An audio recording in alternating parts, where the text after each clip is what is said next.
bienvenue dans cette nouvelle vidéo. Pour ceux qui ne me connaissent pas, je suis Joseph Maïjosé et comme on avait prévu, dans cette nouvelle vidéo, nous allons essayer de répondre à 10 questions.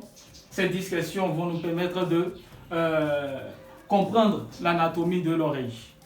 Alors, si vous n'êtes pas encore abonné, je vous prie de vous abonner et puis d'activer la cloche de notification. Et si vous êtes encore plus sympa, de nous laisser un pouce bleu pour nous encourager.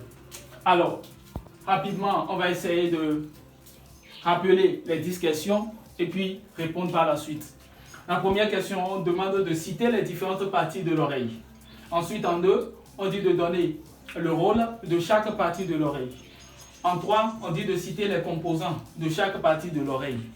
En 4, on dit quel élément anatomique sépare le méa acoustique externe de la cavité tympanique. En 5, on dit le méa acoustique externe s'ouvre dans quelle partie du pavillon ou de l'auricule.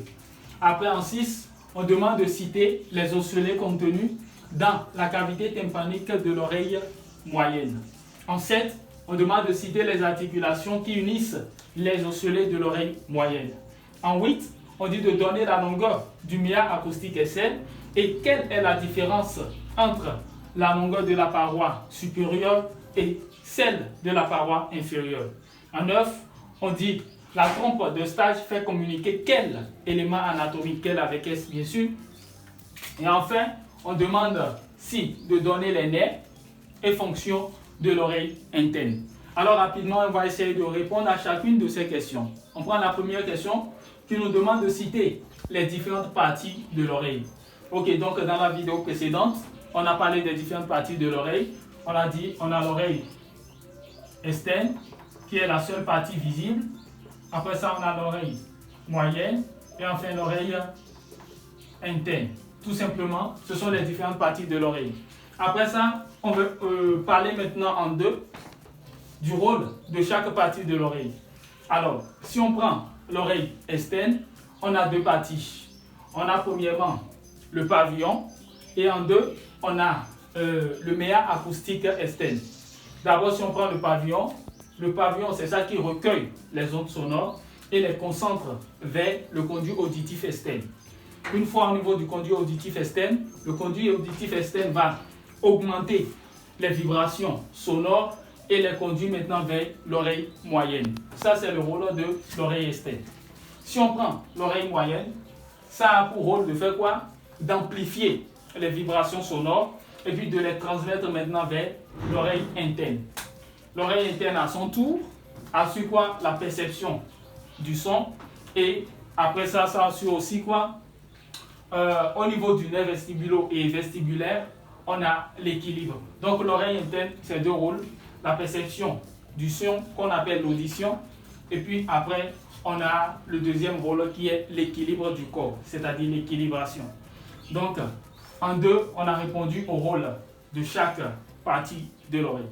En 3, on dit de citer, bien sûr, les composants de chaque partie de l'oreille. Si on prend, premièrement, la partie externe, on a dit que ça a 2 parties. Premièrement, l'auricule, ou encore appelé pavillon. Et puis après, on a le méa acoustique externe, ou encore appelé conduit auditif externe. Même chose. Après, on a l'oreille moyenne qui est constituée de 3 parties. Premièrement, on a la cavité tympanique. Deuxièmement, on a parlé de la trompe de Stache ou trompe auditive. Et puis, troisièmement, on a parlé de quoi? On a parlé des cavités mastoïdiennes. Si on prend l'oreille interne, on a parlé aussi de ces 3 parties. On a dit que c'est composé de 3 parties. On a parlé de labyrinthe osseux, du périlymphe et puis labyrinthe membraneux. Pour rappel, on a dit que au niveau de chaque labyrinthe, on a la cochlée, le vestibule et puis les canaux semi-circulaires. Et n'oubliez pas, on a dit au niveau du labyrinthe membraneux se trouve quoi? Un liquide qu'on appelle endolymphe. Ok. Et je pense, oui, 4e question qui dit quel élément anatomique sépare le méa acoustique externe de la cavité tympanique? Et on avait répondu à ça dans la vidéo précédente. On a parlé donc de quoi? De la membrane tympanique ou tympan.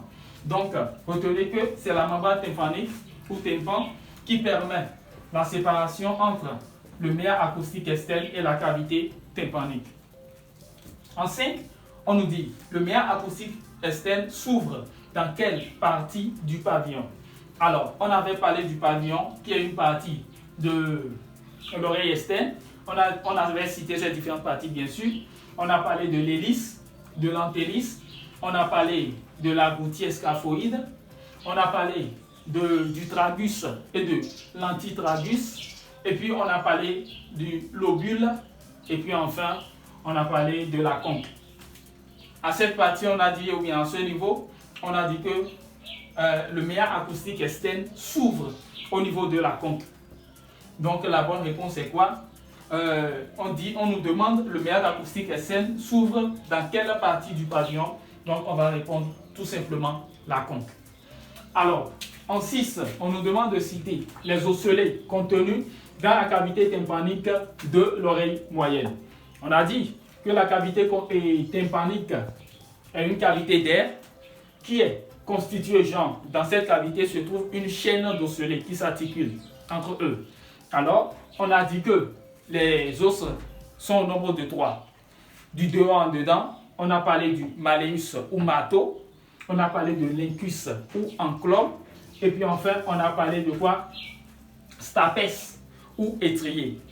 Alors, après ça, on a dit que l'étrier ou stapes est le plus petit os entre les 3 et par conséquent, c'est aussi le plus petit os du corps humain, culture générale. En 7, on dit de citer les articulations qui unissent les osselets de l'oreille moyenne. Alors, si on prend l'oreille moyenne, on avait 3 osselets. On a dit que les osselets s'articulent entre eux. Donc, on a 2 articulations. On a l'articulation incudo-malléaire, incudo-malléaire, qui est entre l'incus et puis malleus. Et puis enfin, on a l'articulation incudo-stapédienne, entre l'incus et puis le stapes. En 8, on nous demande de donner la longueur du méa acoustique externe et de donner la différence entre sa paroi externe et sa paroi supérieure et sa paroi inférieure. Alors je vous rappelle que ce qui est en haut, en anatomie, on dit que c'est supérieur. Ce qui est en bas, on dit que c'est inférieur. Ok, donc la longueur du méa acoustique externe est de 25 mm. À retenir. Longueur 25 mm. Alors, ou bien, comment on dit, ce conduit, c'est-à-dire le méa acoustique externe, a 2 parois. On a une paroi supérieure et une paroi inférieure. Alors, les 2 parois n'ont pas même longueur. Vous voyez? Donc, il y a une petite différence de 5 mm. 5 mm. Donc, il faut retenir que la paroi inférieure est plus longue que la paroi supérieure. La paroi inférieure est plus longue que la paroi supérieure et cette différence de longueur est juste de 5 mm. Alors, en 9, on dit la trompe de Stache fait communiquer quel élément anatomique? On a dit ici élément avec S. Quel élément anatomique? Donc, dans la vidéo précédente, on aurait aussi parlé de ça. Donc, les 2 éléments sont la cavité tympanique et puis le nasopharynx ou le pharynx. Donc, la trompe de Stache permet d'assurer la communication entre la cavité tympanique et puis le pharynx ou nasopharynx. En 10, on dit donner le nerf ou bien les nerfs et fonctions de l'oreille interne. On veut les nerfs de l'oreille interne et puis leurs fonctions. Alors, les nerfs, on a parlé de 2 nerfs. On a parlé du nerf cochléaire et puis du nerf vestibulaire. On a dit que le nerf cochléaire, c'est ça qui assure l'audition, c'est-à-dire l'ouïe. Alors, on a dit que ce nerf, le nerf cochléaire a pour fonction l'audition, et puis le nerf vestibulaire, qui est le deuxième nerf, a pour fonction quoi? L'équilibre du corps, c'est-à-dire l'équilibration. On a dit enfin que une atteinte du nerf cochléaire serait responsable de quoi? Si vous vous rappelez bien, on avait dit qu'une atteinte de ce nerf-là, le nerf cochléaire, serait responsable de la surdité, lorsqu'on devient sourd. Et puis enfin, une atteinte du nerf vestibulaire serait responsable d'un trouble de l'équilibre précisément les vertiges. Ok, donc en gros, on a essayé de répondre à ces 10 questions. J'espère que vous avez bien compris. Et si vous avez des incompréhensions, n'oubliez pas de les laisser en commentaire et on va vous revenir par la suite. Alors, c'était Joseph Marie José. Je vous prie de vous abonner si vous n'êtes pas encore et puis d'activer la cloche de notification. D'ici là, portez-vous bien.